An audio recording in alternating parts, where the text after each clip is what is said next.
Bom dia, professor. Bom dia, Beatriz. Tudo bem? Tudo com o senhor? Tudo bem, graças a Deus.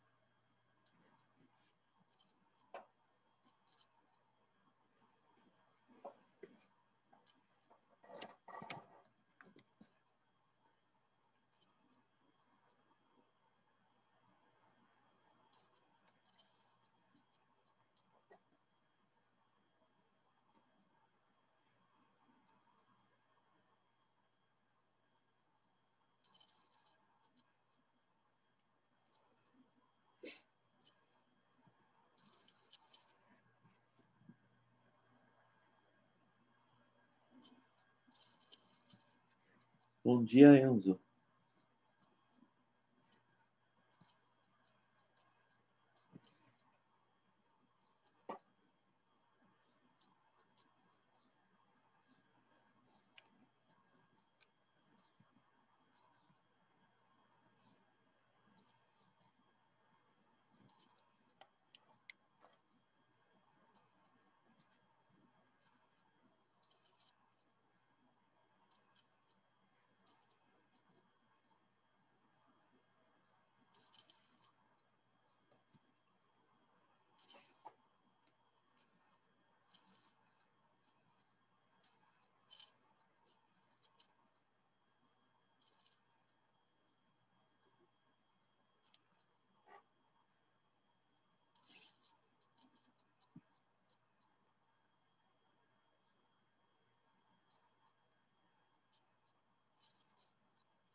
Bom, nós vamos continuar, daí depois, no final da aula, eu faço a chamada novamente, tá? Já anotei quem já chegou, mas no final da aula eu faço a chamada de novo. Vamos lá.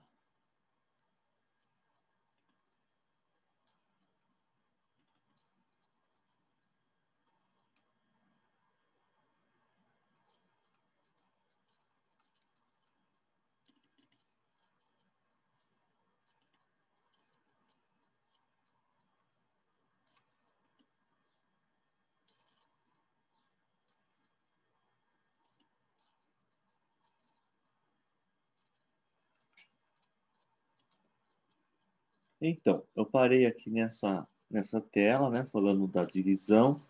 A adoção do cristianismo não foram suficientes para que o Império Romano do Ocidente se desfalecesse, né? E o Odoacro assumiu o controle do Império. Tá? Então, vamos para o próximo. Nascimento do Império Romano do Oriente ou Império Bizantino. Então, ele tem data para o seu nascimento. Tem data para o nascimento e tem data para o fim. Isso que é o interessante. Inauguração de Constantinopla em 330, quando construíram, o Constantino definitivamente mandou construir Constantinopla. A divisão do Império Romano em 395 e o fim do Império Romano do Ocidente em 476. Então, isso é o nascimento do Império Bizantino. São 3 fatores que determinam o nascimento do Império Bizantino. E o fim do Império Bizantino é uma data mais precisa, né? Ele tem uma data quase que cravada, só não tem o dia. Mas ele tem o período e tem o ano. A data mais precisa é na primavera de 1453, após 50 dias de intensos bombardeios, os bizantinos sucumbiram diante da ofensiva turca otomana. Tá? Nós vamos estudar isso ainda de uma forma mais aprimorada, não hoje, mas a gente vai estudar esse episódio ainda, tá? Mas é só para a gente saber. Então, o Império Bizantino tem data para o início e data para o seu fim, de uma forma bem mais precisa.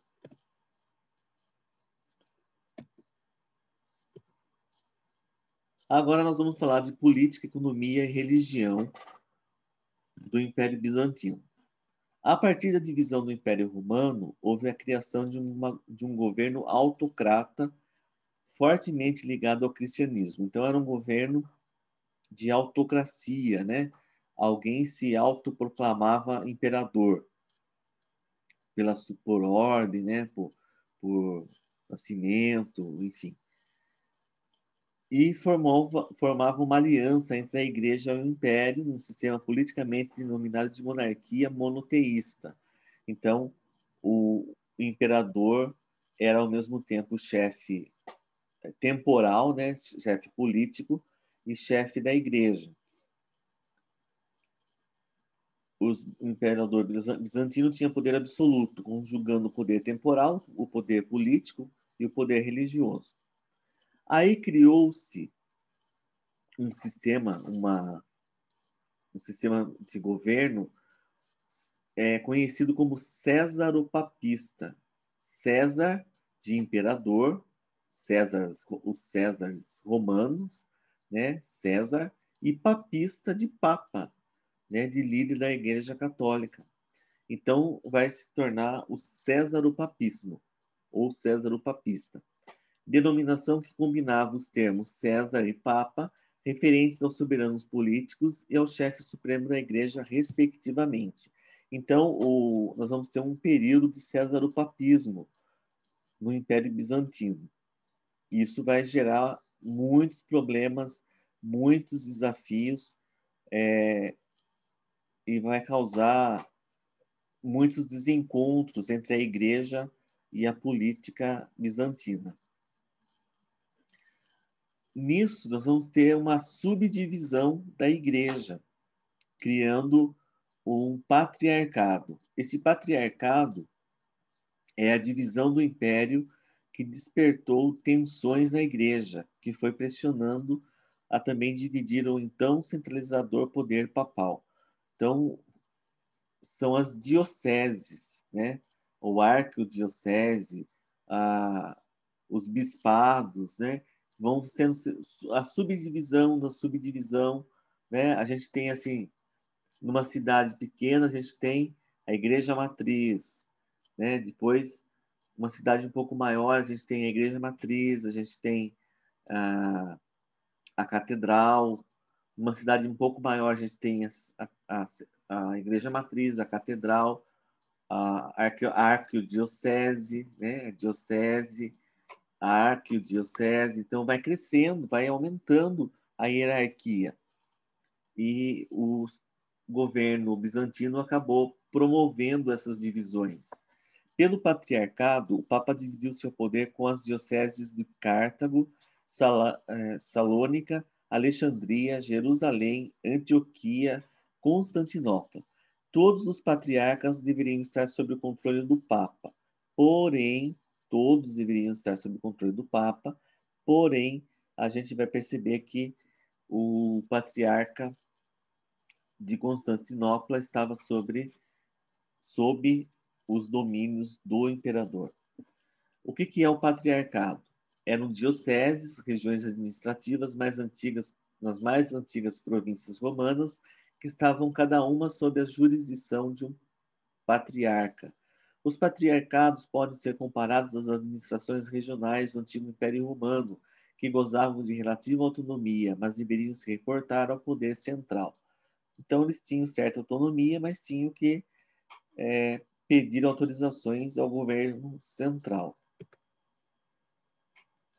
Os imperadores bizantinos fundamentados no césaropapismo, reclamavam a subordinação do patriarca de Constantinopla diretamente a eles, e não ao Papa. Então, isso gerou uma série de discussões, uma série de problemas, porque ao invés de se reportarem ao Papa, eles se reportavam ao imperador de Constantinopla.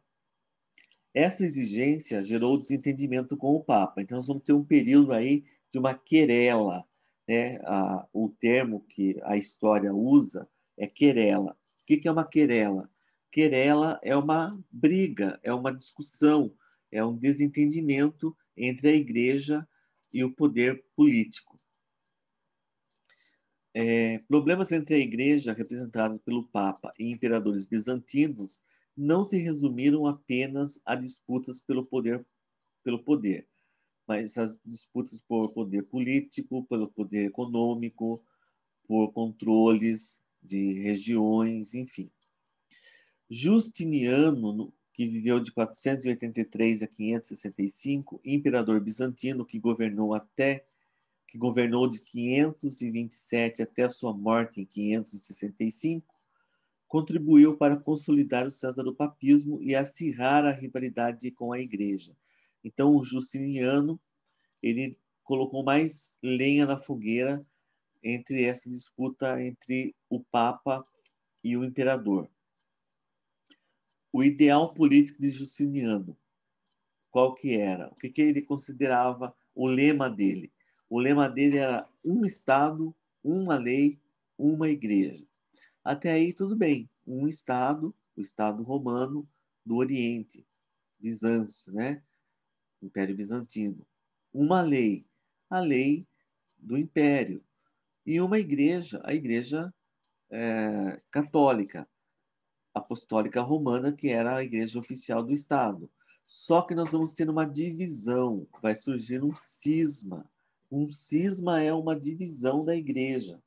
Nós dessas brigas que vão surgindo aí, vão surgir duas igrejas cristãs na época. Nós já vamos chegar lá. Nesse sentido, os objetivos do papado romano e do Império Bizantino se opunham ferrenhamente. Então, não era o mesmo modo de pensar do imperador, o mesmo modo de pensar do Papa. Então, isso gerava sérias discussões. Aqui nós vamos encontrar um mosaico. Cristo em seu trono entre o imperador Constantino IX e a imperatriz Zoé. Mosaico da tribuna sul de Hagia Sofia, em Constantinopla.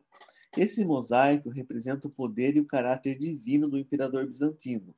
Nele, o imperador Constantino IX e sua esposa são ilustrados ao lado de Cristo e têm coroas e auréolas que simbolizam o poder temporal e espiritual. Então, eles seriam reis e, ao mesmo tempo, divinos, né? Olhe a audácia, né, dos imperadores bizantinos.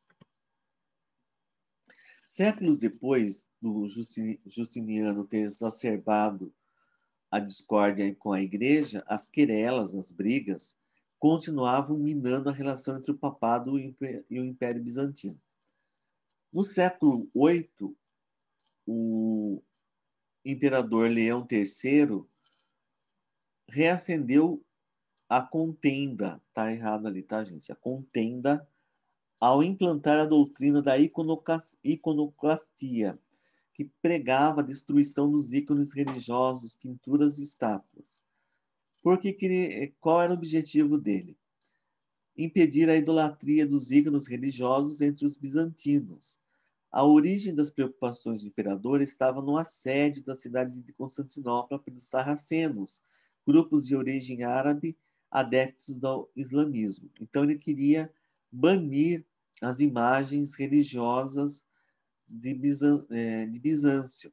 E isso gerou mais problemas com o papado. O islamismo refere-se ao Islã, religião monoteísta, originária da Península Arábica no início do século VII. Entre seus fundadores há o expansionismo religioso, fato que permite compreender o processo de ampliação territorial empreendido por seus seguidores. O Islã também não permite a adoração de imagens. E aí nós vamos ter um episódio pitoresco que aconteceu. Para evitar a invasão dos sarracenos, foi organizada uma procissão religiosa com a exposição de alguns ícones religiosos, de algumas imagens. A intenção dos sarracenos foi frustrada, quer dizer, não aconteceu, eles não conseguiram invadir Bizâncio. E atribuiu-se isso à proteção recebida pela cidade e seus habitantes, à intervenção divina, ou seja, eles acreditaram que os sarracenos não conseguiram entrar na cidade porque as imagens haviam protegido a cidade da invasão. Os adoradores das imagens, consideradas sagradas, buscaram o apoio do Papa. E lógico que o Papa aceitou essa intervenção, né? E excomungou o imperador Leão III. Né? Vocês sabem que a excomunhão é expulsar um indivíduo da igreja. Ele perde a sua liberdade religiosa naquela igreja. Então, ele deixou de ser um católico apostólico romano perante os bizantinos. A querela, né, a briga das imagens, que teve início com Leão III, durou mais um século, mais 100 anos pela frente, continuou essa briga. E isso resultou na divisão entre a Igreja do Ocidente e a do Oriente, que ficava cada vez mais evidente. A separação se concretizou em meados do século XI, no ano de 1054. Nós vamos ver como é que vai ficar essa divisão.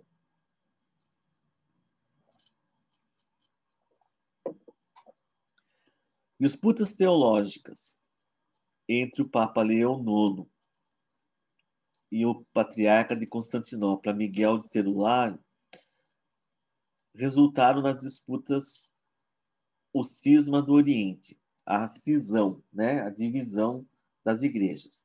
Então, nós vamos ter duas igrejas agora. A Igreja Cristã Latina, ou também chamada de Igreja Católica Apostólica Romana, cujo líder é o Papa, isso até hoje, né? Até os dias atuais.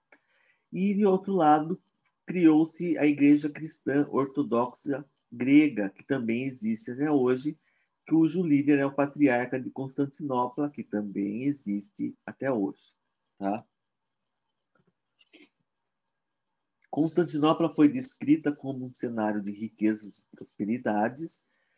Cronistas do século XIII relataram maravilhados que não havia em todo o mundo uma cidade tão rica, por conta daquele comércio que passava pela cidade, por todo o trânsito de pessoas que pernoitavam, enfim, todo aquele ciclo comercial fez com que ela se tornasse uma cidade rica e poderosa. As atividades rurais e manufaturas eram completadas pelo intenso intercâmbio comercial e pela grande circulação de mercadorias. Destacou-se pela diversidade de suas manufaturas, que preenchiam as ruas das cidades em uma época que os centros urbanos eram pobres e medíocres. Coisa rara naquela época, né? Manufaturas, né? Pequenas fábricas artesanais ainda, mas preenchiam as ruas de Constantinopla num período que as cidades eram praticamente vazias e medíocres, não tinha quase nada para oferecer. O oposto ocorria em cidades remanescentes da cristandade ocidental como Roma, que reduziu-se a uma constelação de aldeias separadas uma das outras por campos pedregosos, onde outrora Augusto contava com um contingente de 200 mil cidadãos, o Papa, a muito custo, conseguia alimentos para uma centena. Essa é a visão do historiador Colin McEvedy, em 2007.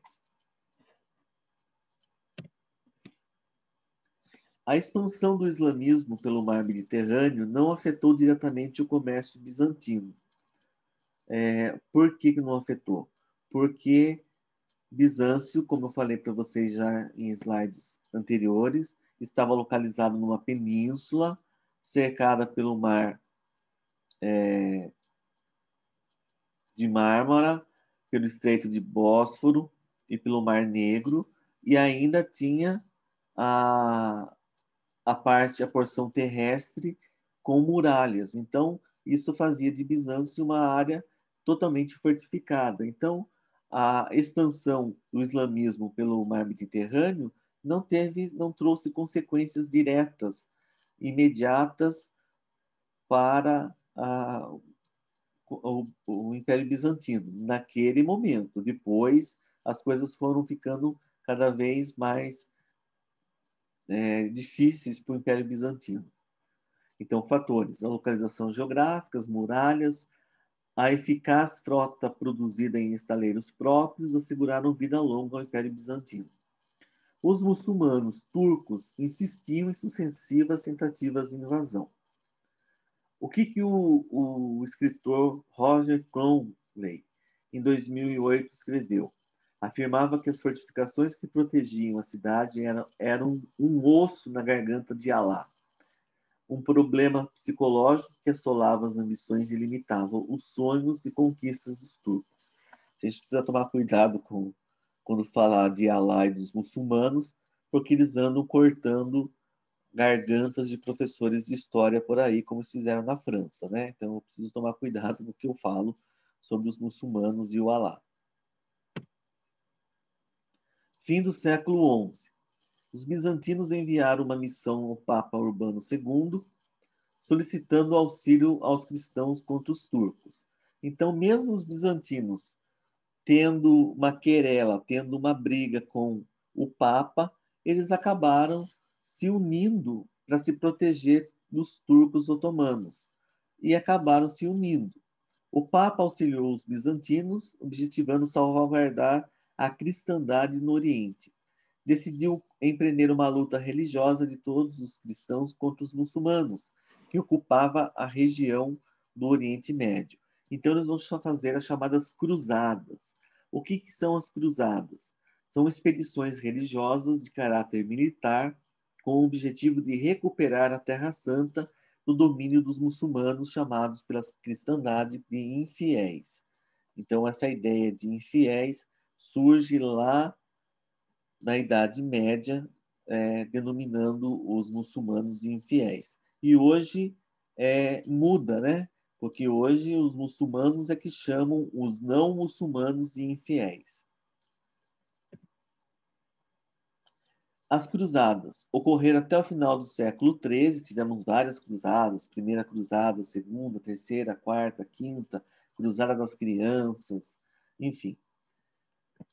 Ocorreram até o final do século XIII, não alcançaram o objetivo principal, as fronteiras do Império Bizantino se reduziram progressivamente. Então, o que aconteceu com as fronteiras do Império Bizantino? Elas foram encolhendo, até que, de repente, o Império Bizantino ficou só a própria cidade de Constantinopla. O Império Bizantino ficou somente a cidade de Constantinopla. No início do século, os turcos otomanos expandiram seus domínios. No início do século XV, o Império Bizantino resumiu-se à cidade de Constantinopla. A fortaleza do Império Romano do Oriente ainda aguentou as ofensivas turcas por mais 5 décadas. E em 1453, Constantinopla caiu e, com sua queda, encerrou-se uma parte da história bizantina. Então, é aquela fala logo no início da segunda parte da aula que eu disse para vocês, né? O Império Bizantino teve data para começo e fim. Então, chegou o fim, primavera de 1453, depois de 50 dias de bombardeios. Aqui a gente tem uma imagem, né? Um quadro.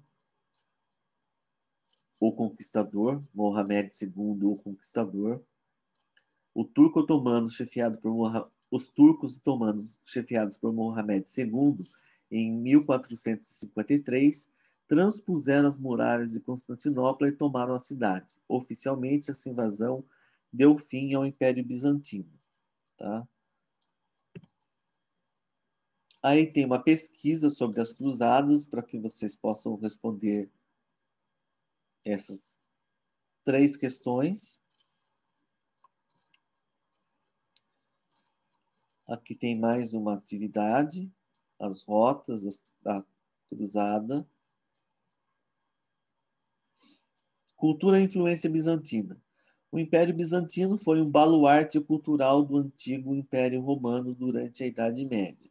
Né? Foi o grande exemplo da cultura. Constantinopla conservou traços da civilização romana, porém imprimiram características próprias na diversidade cultural do Oriente. Houve uma miscelânea de hábitos do Oriente e do Ocidente, dos romanos e dos gregos. Deixa eu ver quem é que está chamando no chat.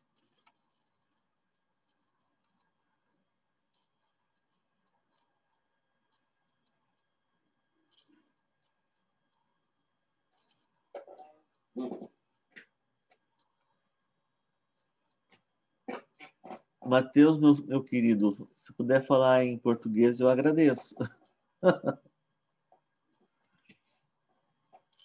Continuando aqui.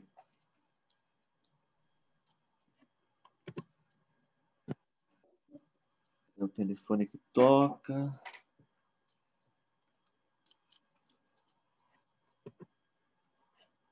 As artes, produção de mosaicos, né? Eu vi uma atividade de arte que estava falando sobre mosaico. Eu não sei se é do primeiro ensino médio, mas eu vi que o professor de arte estava falando de mosaicos. Produção de mosaicos, grande destaque dos bizantinos, é uma técnica caracterizada pela incrustação de pequenas peças coloridas sobre uma superfície, amplamente utilizada nos domínios do antigo Império Romano, mas que ganhou notoriedade com o mosaicismo bizantino. Né? Outra questão importantíssima nas artes, o mosaico bizantino é ao concurso, né? Não há ninguém ganha da arte bizantina, agora, do mosaico bizantino. Agora, uma coisa que é extremamente importante para a nossa civilização hoje é os códigos jurídicos.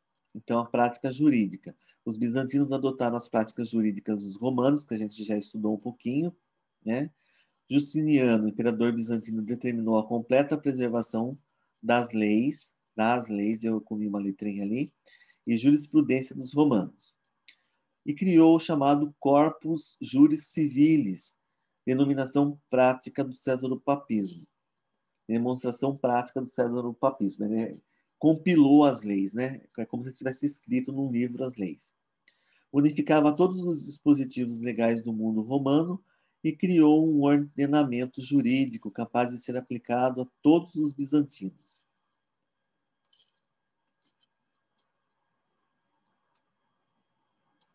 Ah, sim, vamos todos juntos conquistar a Terra Santa. Isso mesmo, Mateus, muito bem. Vamos todos juntos conquistar a Terra Santa, mas você sabe qual foi o grande motivo dessa vamos todos juntos conquistar a Terra Santa? Tem um significado aí por trás disso. O significado das cruzadas vai além. Hoje não sei se vai dar tempo de eu explicar com detalhes o significado das cruzadas para vocês, mas eu vou explicar. Os mosaicos estão presentes nas decorações de muitos templos que sofreram influência da cultura bizantina. Eles também revestem o piso das edificações e são bastante numerosos em Veneza, onde passaram a ser conhecidos como pisos venezianos. A escolha por esse tipo de piso decorre do fato de a cidade ter sido construída sob pilares fincados no fundo do terreno lodoso da laguna. De tempos em tempos ocorre afundamento do solo e, consequentemente, da parte dos pisos, o que torna esse tipo de revestimento formado por pequenos pedaços de cerâmica mais fácil de ser reparados.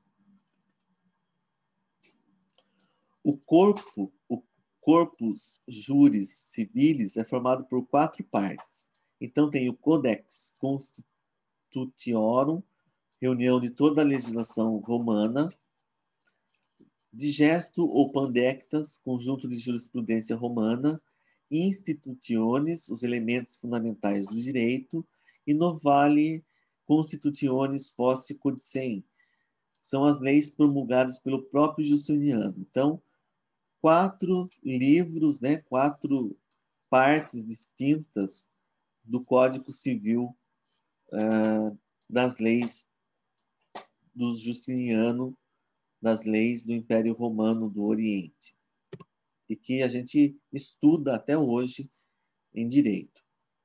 Com o sistema dos saberes jurídicos, a correta aplicação das leis com base na razão e na justiça seria atemporal. Ao menos era o desejo de Justiniano, imperador César Papista, que também determinou a construção de um templo cristão que, assim como o Corpus Juris Civilis, sobrevive ao tempo. Então ele manda construir, em 532, a igreja de Hagia Sofia, construída pelo imperador Teodósio, aliás, em 532, a igreja de Hagia Sofia, construída pelo imperador Teodósio, foi consumida por um incêndio. Daí o Justiniano, no mesmo ano, ordenou a construção de uma nova basílica. Agora não era mais uma igrejinha, era uma basílica, no mesmo lugar. O poder do líder bizantino, temporal e religioso, fez com que a igreja fosse construída em apenas 5 anos. A Basílica Hagia Sofia, a Sagrada Sabedoria, foi referência da grandiosidade do Império Bizantino durante toda a Idade Média.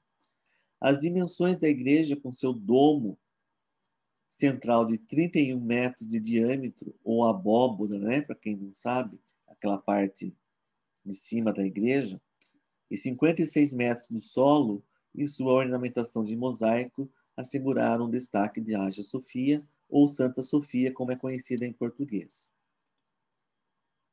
E está aqui, ó, Hagia Sofia, vista da praça do antigo hipódromo no ano de 1453, com a invasão turca, a igreja foi transformada em mesquita. Mais de 5 séculos depois, em 1935, o edifício foi considerado patrimônio universal da humanidade. Essa última frase já está desatualizada, gente. Atualmente, a igreja é aberta à visitação pública e funciona como museu. Mentira, não é mais, tá? Há alguns meses, 2 ou 3 meses atrás, o presidente da Turquia transformou novamente a igreja de Santa Sofia numa mesquita muçulmana, tá? E não é mais um museu como era antigamente. Isso faz, acho que uns 2 ou 3 meses. Se vocês pesquisarem, não deu tempo de eu fazer essa pesquisa ontem e incluir isso na apresentação para vocês, mas eu posso pesquisar e incluir no que eu vou postar para vocês, tá bom? Aí a gente tem interpretando documentos, eu vou deixar para vocês fazerem a leitura. O mundo do trabalho, o jurista, né, em razão, profissão de jurista ou jurisconsulto teve sua origem no sistema jurídico romano e está ligado à advocacia. Trata-se de um especialista em leis que presta serviços no estudo e na análise dos códigos legais para ingressar no exercício da magistratura. O interessado deve ter diploma de bacharel em Direito e ser aprovado em concurso público. A profissão é regulamentada pela Lei 8.906, de 4 de julho de 94, que revogou todos os decretos e leis anteriores.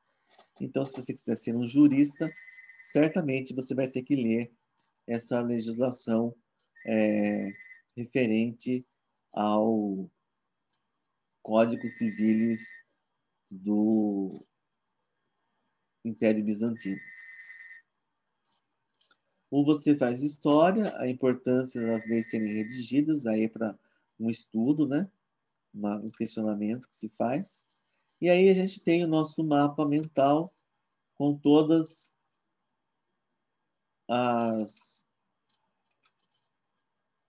os resuminhos da aula para você. Fazer uma revisão de tudo aquilo que foi passado.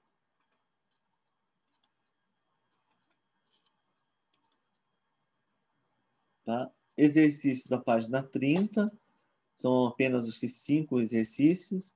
E depois os exercícios da página 12 a 16 do livro de atividade. Tá? E aí a gente termina esse capítulo. Eu vou postar essa unidade no YouTube, porque faltaram muitos alunos que vão precisar rever essa aula, tá bom? Ufa! Tudo bem, pessoal? Deu para entender? Sim. Quem mais chegou atrasado? Rafael Campos está aí agora?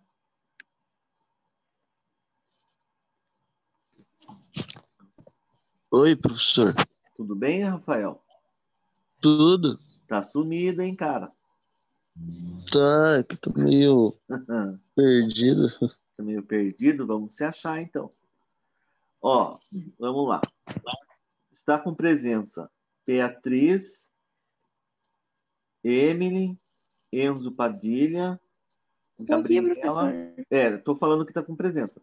Gabriela, Guilherme, Jennifer, Laura, Lucas, Matheus, Rafael, Roberta e Vitor. Ficou alguém sem colocar? O Elias Não chegou me também? chamou. Quem mais? Isso, Quem? o Elias. Coloquei já, Elias. Já? Já. A Bia. Leston. Maria Orsi. Maria Clara Orsi. Tá. Acho que só, né? Não faltou mais. Não estou esquecendo de ninguém. Matheus, obrigado pelas contribuições, viu?